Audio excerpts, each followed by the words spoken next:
আসসালামু আলাইকুম সবাই কেমন আছেন? আলহামদুলিল্লাহ আমিও ভালো আছি। দেখতেই পাচ্ছেন আমার হাতের অবস্থা 12টা বেজে গেছে। রান্না করতে গেলে এরকম প্রত্যেক গৃহিণীদের হয়ে থাকে। ওকে নো প্রবলেম, তারপরে কাজ চালিয়ে যেতে হবে।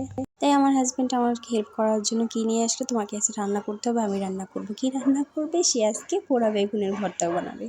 যাই হোক, সে চলে গেল রান্নাঘরে, 2টা বেগুন নিল, তাতে তেল মেখে নিচ্ছে। তেল মেখে নিতে ঠাস করে বেগুনটা পড়ে গেল। আমি এসব জিনিস দাঁড়িয়ে দাঁড়িয়ে আবার দেখছিলাম।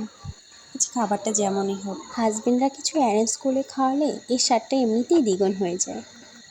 প্রত্যেক গৃহিণীদের, প্রত্যেক মেয়ে মানুষের একটা স্বপ্ন থাকে যে তাদের অসুস্থতায় তার হাজবেন্ডরা কেয়ারফুল হবে, এরকম কিছু বানিয়ে খাওয়াবে।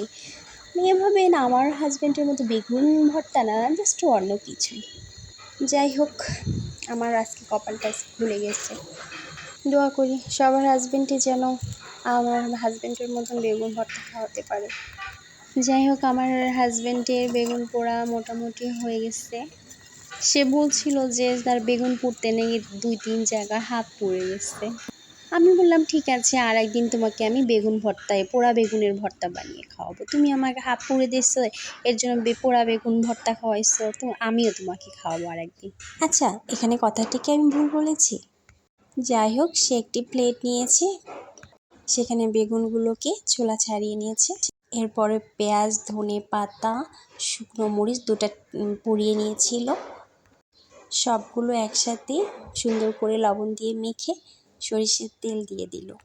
এটাকেও আবার সুন্দর করে হাত দিয়ে চটকিয়ে নিয়েছে।